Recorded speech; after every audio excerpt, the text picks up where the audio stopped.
Ma che bontà, piace al ricco e anche al paesa. Polenta, schiedo pure il baccalà, che forma e sa la nostra. Ben ritrovati, buongiorno Federica. Buongiorno, Brava, per tutto il giorno. Vabbè, facciamo fare tutto a lei e tra poco ci racconterà la ricetta di oggi, che è il risotto alle mele e taleggio. Già lo sai, già ve lo pregustate insieme a noi. Gli ingredienti del risotto mele e taleggio: ci serviranno 350 grammi di riso, 2 etti di taleggio, delle mele, 2 mele delizia, poi della cipolla, del vino bianco, il brodo, l'olio extravergine di oliva, va bene? E il sale, un pochetto di sale, quello ci vuole sempre.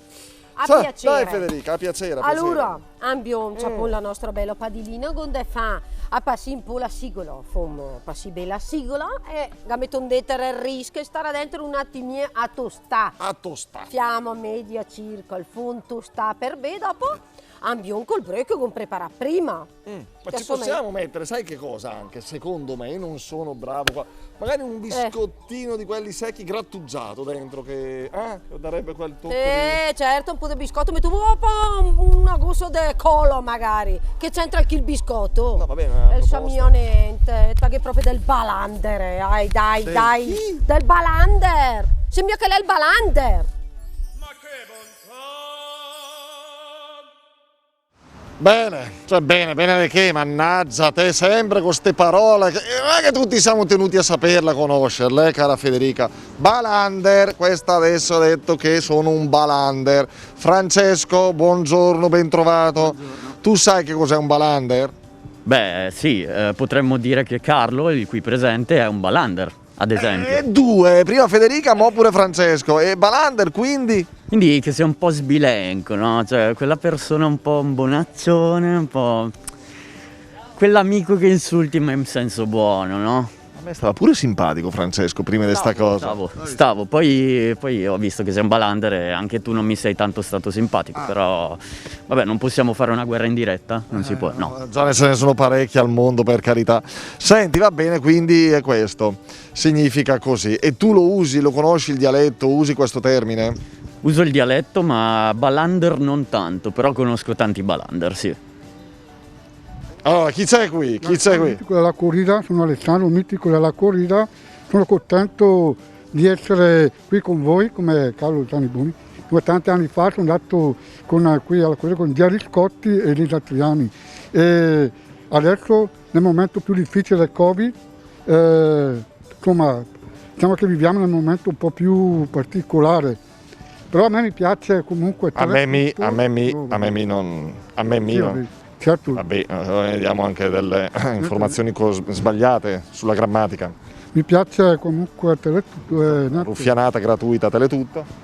Cosa? Sì, vabbè. Ma io che te lo chiedo a fare balander? No, cioè dico, dovrei chiederti chi è il balander, però... Mi piace Cara Camplani Teletutto perché è molto ammirevole e seguo molti tanti anni. Quindi il balander in questo momento...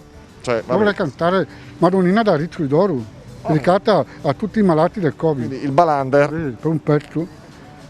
Prego. La scolpita in un tronco di abe di un bel pastorello, dall'altare di quella cappella che guarda la valle. Il balander. Qualcuno colori a pennello l'ha pitturata. Dipit balander. Ora il simbolo d'ogni viandante che passa di là. Va bene. Madonnina dai riccioli d'oro, stai pregando, tu dimmi per chi? Per quell'uomo che su da un campo, per la donna che soffre da tempo, tu in estate sei lì sotto il sole, e l'inverno tra il gelo e la neve, al depore della primavera, circondata di fiori sei tu, filo diretto col paradiso, dona ai malati, conforta un sorriso, prega tuo figlio, digli che noi siamo cristiani, San figli tuoi. Te, vieni al via del stadio, Madonnina di Riccioli d'Oro, cazzo, sono andata a Catania. Vabbè, ha la sua storia, insomma, l'abbiamo trovato così sulla strada. Sì, Ringraziamo sì, gli amici sì, che abbiamo sì. intervistato, si sono sottoposti gentilmente, simpaticamente alle nostre domande di Hai Alitalia. capito cosa era il balander alla fine? Chi è il Balander? Te? Un vagabondo di cervello? Sì, O non so male vabbè, se? squilibrato, vabbè, questo è quello vabbè. che un esemplare l'abbiamo. Ok. Vai avanti con il Da risotto sì, mele taleggio. un bel balander. Allora, passi la sigolina, detta la nostra ris, il fum tosta un attimino, abbiamo metigo il brut. A metà cottura, stimbe Sì. attenti, che mettono detta il nostro pom che gontagliata a 2 kg. A metà cottura circa. Il messo per bene. Alla fine gonde mantecal con il nostro profumatissimo taleggio. No, ok? dico, no, sì, a me non piace E il taleggio. Vabbè. A me sì, quindi che fome? Risotto, mele e taleggio. Il mante con bacon, il nostro chili di taleggio e il nostro risotto è pronto da server. Ma tu li proverai a casa questi piatti? No, le mie che li proverò, io già pre-ai tec. Si vede, no, dico i risultati poi sono sotto gli occhi di tutti. Tu hai paura delle furbisete? C'è una No, furbisete? no, due, no, no, no! Alla prossima, ciao, grazie.